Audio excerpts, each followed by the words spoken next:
What's up, everybody? Welcome back to this episode of the podcast. This episode is one actually I've been taking a little bit of time to put together, and it's around, I guess it starts on lifestyle, but it also starts on losing lifestyle, and it kind of goes into detail on structuring a life that's around the way you want to live and then some of the downfalls that can happen within that. And it comes from really, it's like my thoughts on the way I enjoy to live, and then when this was taken away from me, what I felt was most important after that, and how I got back into it, and how I help others try to see that same picture and to see that things can be improved, but it just takes a bit of time. So I've been jumping around the world a lot over the last couple of years, from living in Bali and for nearly 2 years, and I'm actually coming up to my second year now in South America at 2 different stints. And I guess for me, I've always tried to live on my own terms, and for the last while anyway, it's something that really, it matters to me. But sometimes when I say that, I don't exactly know what it means either. I like to live on my own terms, but like, what does that exactly mean? Sometimes from this jumping around a lot, you do get lost, and trying to understand what the next move is, what's the next plan, can be challenging at times as well. So it isn't, I know straight away, like, the life that suits me is not going to be for everyone. And some people prefer a different way of lifestyle, and I completely understand that as well. But one thing that I always find solace in, and I can find grounding in, is my routine, and it's my habits and the behaviors that I generally put into play as soon as I move to a new place or to a new country. And it's a way of life that really suits me. It allows me to, as I say, ground myself no matter where in the world I am. And the more I reflect on the last few years and I look back on them, and I will be doing a reflections podcast like I do every year in just a couple of weeks, but there's some staples in the way that I choose to live. And as I said, I'm not saying that this lifestyle would suit everyone. I know it wouldn't, because you have to sit with a lot of uncertainty as you're doing that. You have to feel it's going to take a little bit of time to get things back on track, and obviously you have shorter blocks to get things back on track. But in a general sense, if you know what you're looking for, you can make a big change. And that's why I say that I feel the process of grounding, I feel that the lifestyle, the goals, the variety and freedom are at least something that will be interesting for you, as well as the philosophy behind it. As you think about your life now and the way things are, I would like you to consider, how do you measure that? Or do you measure it, or do you find yourself just going with it and not really taking control of it, not really having a grip over what you enjoy doing, and as to the best of your ability, prioritizing things that you enjoy, or things that you are able to see light in, and that it's not just a grind every single day. Because for some people it can become like that, and it really, I guess it's difficult to get out of it. Now, when I think back in the last couple of years, one thing that really makes it clear for me of where I don't want to go back to is I lost a lot of this. Like, I lost this structure and routine and my way, because I kind of got it taken away from me. And it was a time that I was just left in limbo. So when I go back and go through this period, or when I was going through this period, I guess, and you may be going through a period like this right now,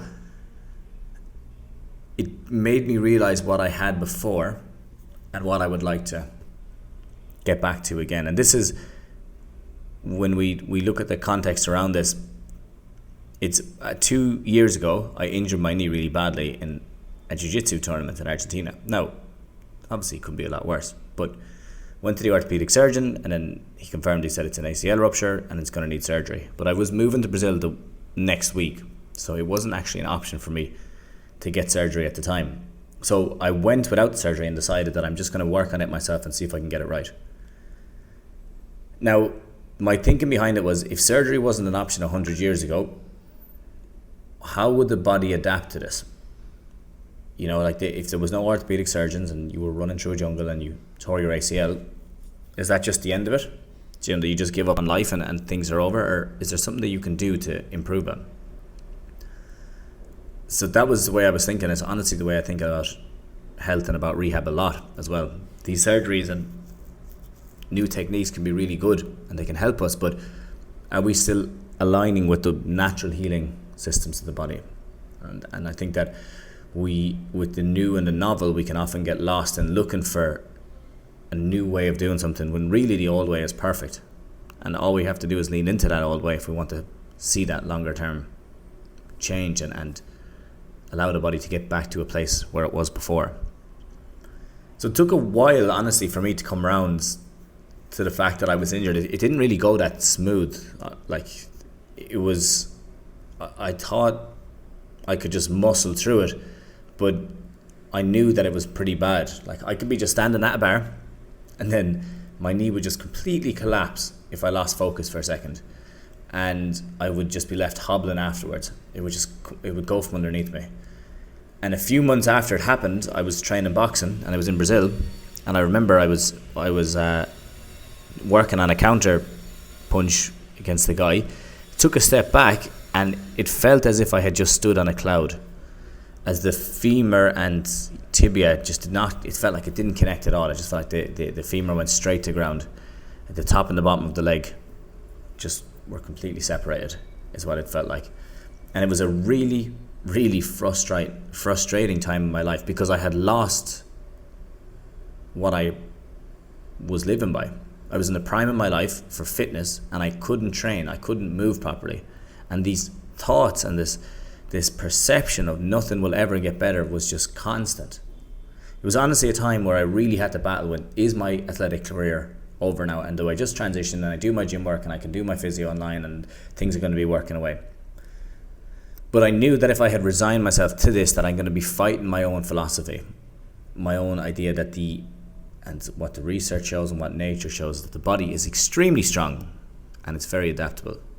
And with work, you can actually improve a lot. But I remember the thought of a young footballer that I was speaking to a few years before. It went through my head of, once he injured his knee, it was all over from there. So that was kind of a battle that I was like, well, no, that's not the case. I'm not going to live by someone who doesn't understand the systems of the body. I have a good understanding of them. I'm pretty sure that I should have a better knowledge of how things will go. So I stuck on path, and I decided that it wasn't going to be the fate, and I knew it was going to be challenging, but I'm going to work on it. So I started to work on the rehab and work on getting back into the gym and start reintroducing the activities that I was enjoying. And I'll have to be honest, okay, I was not 100% all the time. So for the people who are out there who thinks that I was some type of a Navy SEAL or military guy who just got down to business and everything fell into line, that's not the way it was at all. And it would be a massive lie to say that. I'd hit the gym and I wouldn't put my full focus into the knee. I would be working on like beach muscles in a lot of ways because of where I was living, and I just wasn't, like, I would chop and change. And I noticed that subconsciously sometimes I would choose easier exercises over the more difficult, let's say like a single leg one. But as I began to notice the pattern started to crop up, I would have to do my best to try to change it again. So it was a really challenging experience. I didn't know anyone who had actually done that, who had rehabbed it from zero. And I honestly, I go into a lot more detail on my YouTube video about this as well. If you look at the back pain advice I wish I knew earlier, check that video. I'll link it at the bottom of this, and I talk about this in more detail of all the steps along the way. But I knew, even though it was going to be challenging, that there was always something we can do.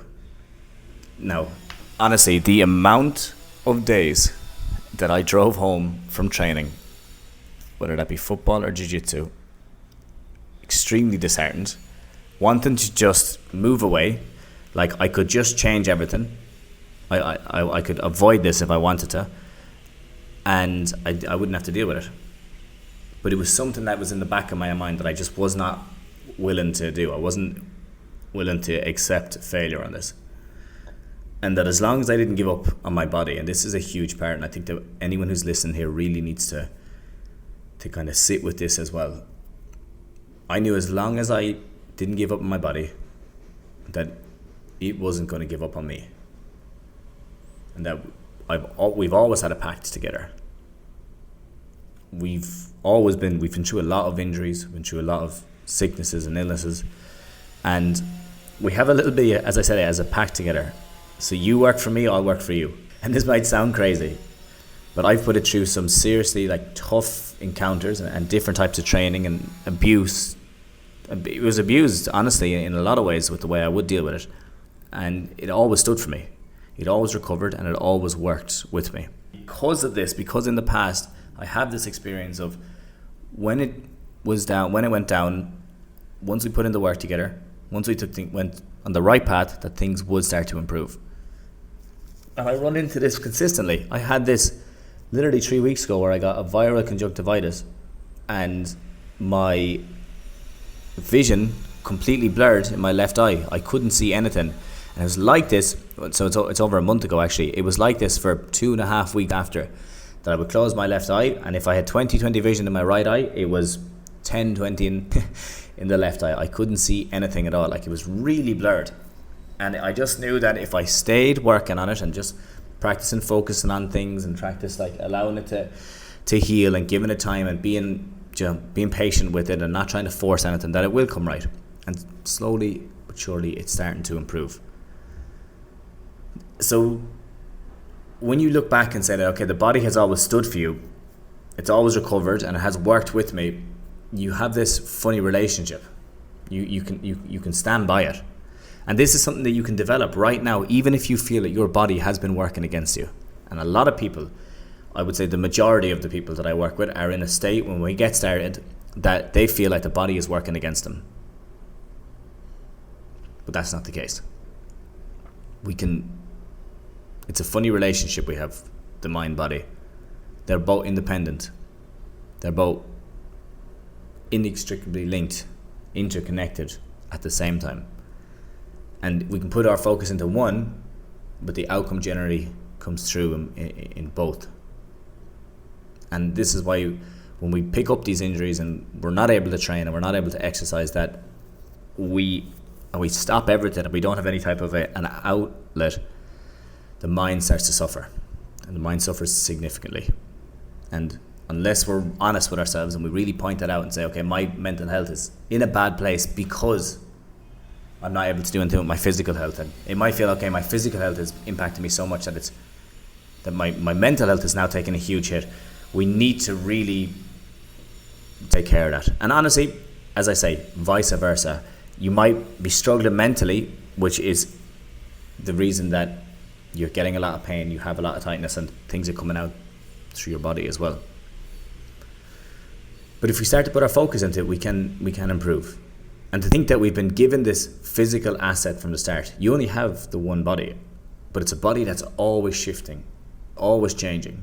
And as the saying goes, no man can ever step in the same river twice, because neither the man nor the river is a constant.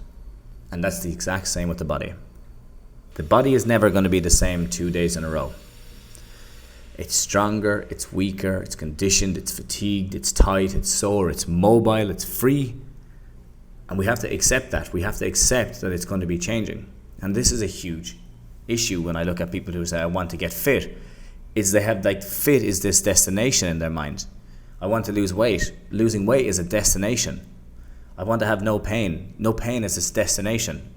But it's not. You're not on it. It's not a destination at all. It's a journey along the way. There's times that you might have no pain for weeks to months at a time. But that doesn't mean that you're never going to have pain ever again. There's times that you can get really fit, but that doesn't mean that you're going to be unfit. Never going to be unfit again if you stop. It's not this destination that you're looking to achieve. It's a journey, it's a lifestyle, it's a quality of life. It's a way that you go about your day. And it's so important to realize and accept that our constant of what we think, let's say our constant of being pain-free, our constant of being fit, of being healthy, it's not a constant, it's just a time. It's a time and space. Today you may have pain, but that doesn't mean tomorrow you necessarily will, and vice versa. Just because you work on the body, it doesn't mean that everything is going to be perfect for you right away. And that doesn't mean that once you stop working on the body, that everything is going to stay like that. It's deconditioning. It's conditioning. So that's why lifestyle makes a huge difference. You don't have to think about getting fit. You don't have to think about getting healthy. You know that you can just put things in place. Like one of the staples in my routine when I get into a place is I find my gym. For me, I find a gym and I find a jiu-jitsu place. And I find somewhere that I can do something else, like maybe go for a run, or out here in Brazil I play alchini on the beach, or go for hikes. Like there's so many other options as well. It doesn't just need to be this one thing. So it's important to understand that it is the journey, but the lifestyle makes the difference. It allows you to achieve this level of fitness, this level of health, this level of freedom, of mobility, independence, autonomy. You can have all this, but you do just need to keep ticking away. Like it needs to become what you do on a day-to-day, and you need to love what you do. I was having a conversation with the client last week on a one-to-one. Excellent. Like he lost something like 25 kilo in the space of a couple of months, and he came to me with a back injury. So the back injury was limiting everything else, but he wanted to get back into sport. And as he was getting back into sport, and he was pushing and pushing, and then the mindset was taking over. He's like, okay, well, I'm on the seconds, I want to get back to the firsts, I want to keep pushing. And then picked up an injury because playing a heavy contact sport, which you have to expect to have injuries in, and then dropped off a little bit, and the gym started to become a hindrance for him. While at the start of the year he was loving the gym, now it was like he felt, okay, this is something I need to do. So we need to recognize when that mindset comes over. It's like, okay, it's something I need to do. I feel better when I do it, but it's not something that if you miss it, it's the end of the world. It's something that you want to do. It's something that when you start working on it, you start to see improvement very fast. You start to feel better. So we completely changed it. We said, all right, man, it's not here. We're not here to try force you to do anything. We know that we're working down this. We're playing a limitless game, an endless game, an infinite game. And the infinite game is that you have good mental health. You are confident in your body. You can do all the activities that you want. This guy runs multiple businesses. You can do everything that you want to do. And you can still be at home and have the energy and go for a walk with the dogs, and yourself and the girlfriend go on trips, and you can do all these different things. But you need to make sure that it's a lifestyle. You need to make sure it's a lifestyle, because the lifestyle will dictate what you do. You want to push, and when you push comes adaptation. And adaptation, it can be working for us or it can be working against us. So we just want to make sure that the adaptation that we're pushing aligns with the goals and the lifestyle we want for ourselves. But you have to think about the lifestyle. It doesn't need to be crazy. You don't need to be number one in the country for something. You just need to be working down a path that keeps you happy, keeps you occupied, keeps the mind focused, and allows you to be getting a bit fitter every day. So if you see yourself, and this is where it changes, if you see yourself moving down a path of less exercise, less activity, and less adventure, you need to understand that the adaptation aspect of the body will accommodate that. Your adaptation will allow it. The body will shift towards it. Your daily experience will slowly adapt to become that. And as you look for this monumental or momental relief in remedies, you lose your autonomy. You lose your variety and your freedom of expression, because you start taking painkillers and you start looking for massages and you start looking for needles and you start looking for this. You choose things that give you this momental increase in energy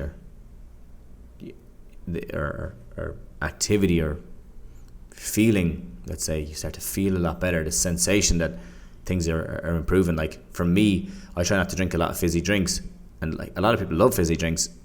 I just find that if I drink them, I get this spike in sugar, and then afterwards I don't feel so good.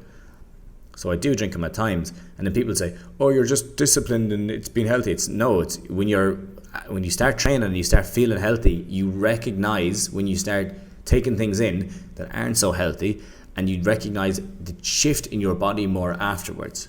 Okay, but if you're on a trajectory that you are just taking in bad food, you have poor sleep habits, you're drinking all the time, you don't recognize the difference. You don't recognize how good you can feel because you're consistently stuck in this state of not feeling that great anyway. So what difference is it to have more high sugar, fizzy drinks, fast food? There's no difference to having it because it's just the way you are anyway. Do you know what I mean? It's not that I'm deciding to choose this really healthy lifestyle. It's just that I know that I don't feel so good because I have constantly been trained and I've been doing these things over the last couple of years. I know I don't feel so good when I choose this other lifestyle. I feel good in the moment. I love pizza and I love chips. Like, I love chips, I'll be honest. I really do. And I love like sweets and sugary stuff and jellies. I love all that. But I know that if I constantly eat that, it starts to give me heartburn. And I start to feel hungry and I kind of feel like lethargic because these spikes in sugar impact me, I feel. But it's only because I have done it so long without having it that I notice that difference, if it makes sense. So your daily experience will start to adapt and you'll start to notice that your lifestyle changes. And you trade feeling better right now for having freedom over the next while.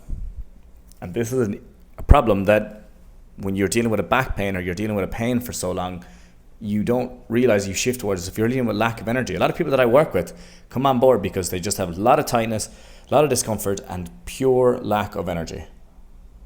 Okay? And we always work on fixing the nervous system or working on the nervous system to improve that and give them more energy. So this trade-off for feeling better now instead of feeling better in time for longer periods it's a trap. And it's a trap, I guess, that you commonly see with people who have been a lot less fortunate in their life. So I'm living in Rio de Janeiro at the moment, and a sad side that many don't talk about in Rio, you obviously hear about the beaches, the samba and the life and the nature and everything that's around here and the people, but there's a real drug epidemic here as well. There is a crack cocaine issue, and you see it in the streets and you see it in the alleys, and some of them keep it to the areas where it's less public. But much like the fentanyl crisis in the States or even alcoholism in Ireland, there's a reason we feel that it's becoming more common in the less fortunate. Now, there's a huge side to addiction that cannot be covered in this podcast, and I wouldn't even like to think that I could explain it or all the factors contributing to it. But as we look into addiction and we look at both the stories of the people who are struggling with it and you look at the research behind it, there's a consistency across it in some ways that it's a relief, that it's an escape or a freedom for people. And you'll often hear them say that they just, heroin or fentanyl or alcoholism, it kind of drowns out the sorrows. And it gives energy or life or confidence in the moment, even if it is short-lived. But it actually takes your freedom and your independence and your autonomy later in the life. Like I heard someone describe before that drinking alcohol, heavy alcohol, all you're doing is you're just taking your happiness from the next day, and you're adding it into the day before. So you're just taking happiness. And not for everyone, obviously a lot of people can control it. But the ability to pull freedom into that short span of time while the drug is in your system, that is the issue. The attachment to the chemical allows that person to escape the pain of life. Any issues that are in the background, any fears or anxieties, you could nearly say it's given a sense of purpose in the moment. But honestly, I speak of this very lightly because what do I know about it? I've never walked a mile in their shoes. I've never walked a mile in your shoes. And I've never been subject to the abuse that you or that other people a worker could have actually lived through. Or I don't know the childhood that you faced, or the pressures of life, or whether you had guidance or if you had support along that path. Was the guidance the right type? Was the support coming at the right time?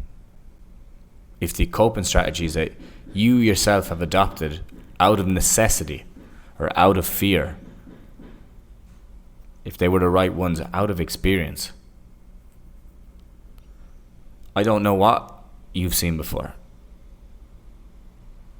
but I understand that a lot of the behaviors and the habits that you have adopted are not a result of you wanting to break yourself down by any means,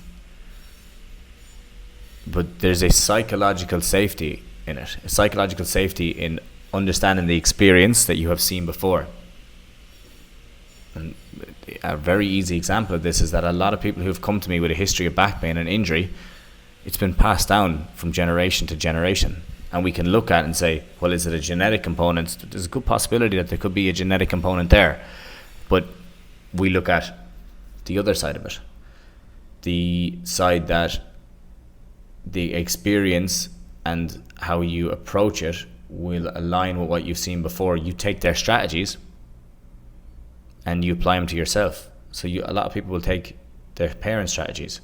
Oh, my father got a hip replacement, so that means I'm going to get a hip replacement. He got a back surgery, so I'm going to get a back surgery. Takes painkillers. They rest and don't lean into the pain and avoid it and drop everything back. You watch, you absorb it, and you see it. And even though that may not be what we know now is the best option, you have to realize that when you adopt patterns and behaviors from people before you, a lot of it comes from a place of survival. It's what worked. So you adopt the same.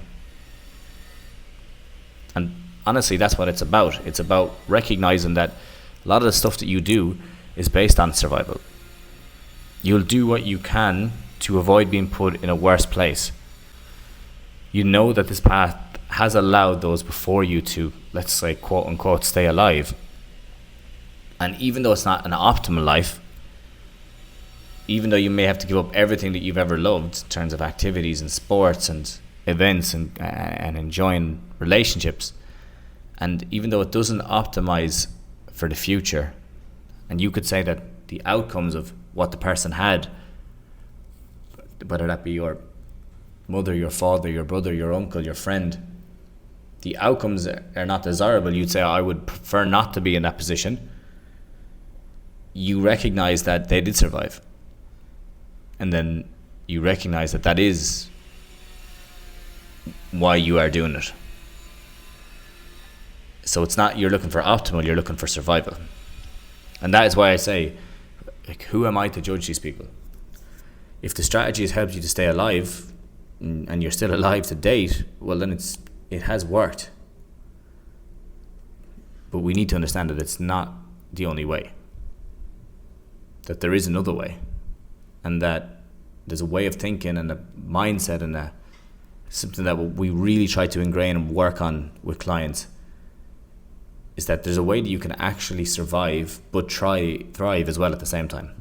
A way that you can live that life that is still seen as exciting, as adventurous, as fun. When you look into the future, you're excited about the things that are coming up. You're not thinking, oh, what am I going to be like? And you don't have to constantly worry and be anxious about what will happen. You can have a lot of freedom through knowledge. You can have a lot of that.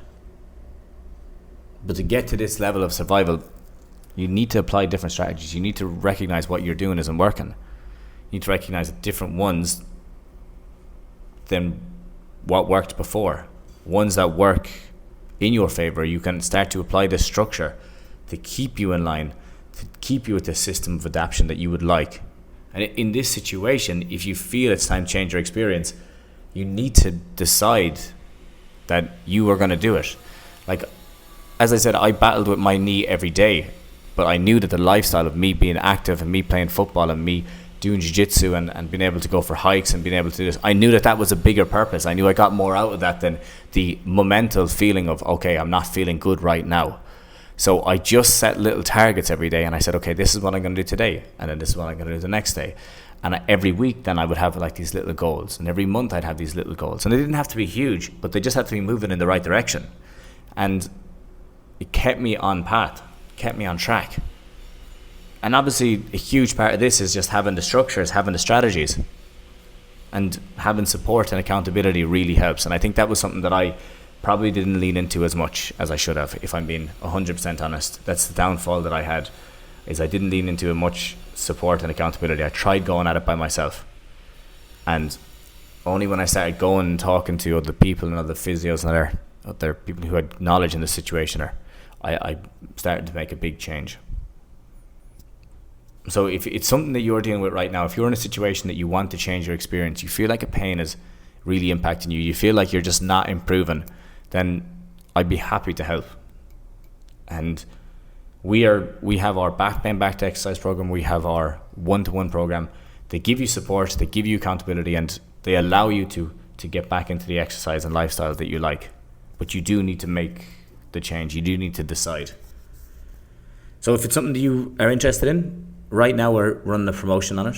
We're extending the time that people can stay on board, and all you have to do is just book in a call for the next week, and we can get you locked into time to, like, there's really no better time to get started than now. Now people put these things off, but the more you put them off, the lower you're going to be building from. And we just need to make sure that we are, like, there's a mindset associated with starting now and making the change now. And when you're looking at changing something as significant as your life and your body, now is the best time. So if you need help with this, just click the link in the description of this podcast. We can book in a call, we can chat through everything, we can see if you're a good fit, and we can decide from there. Otherwise, if you enjoyed this podcast, I would love if you could like and subscribe. I would love if you could send it on to a friend who you think would benefit from it. And I want to thank you so much for listening. I really do appreciate it. The last thing I would ask, if you could, is I want to try get this podcast up to 1,000 ratings, and I'm way off that right now. But I know by just chipping away at it, each podcast, asking people, that we can get there. But it's funny, I do see them going up each week, and I really appreciate people doing that. Thank you so much. And if you need anything, just reach out. It's Robbie Cassidy _ on Instagram. It's Robbie Cassidy on LinkedIn. And my YouTube has a lot more videos. So I'm going to link them in the description as well. But thank you so much for listening. And we'll chat to you all at the same time next week. Have a good one.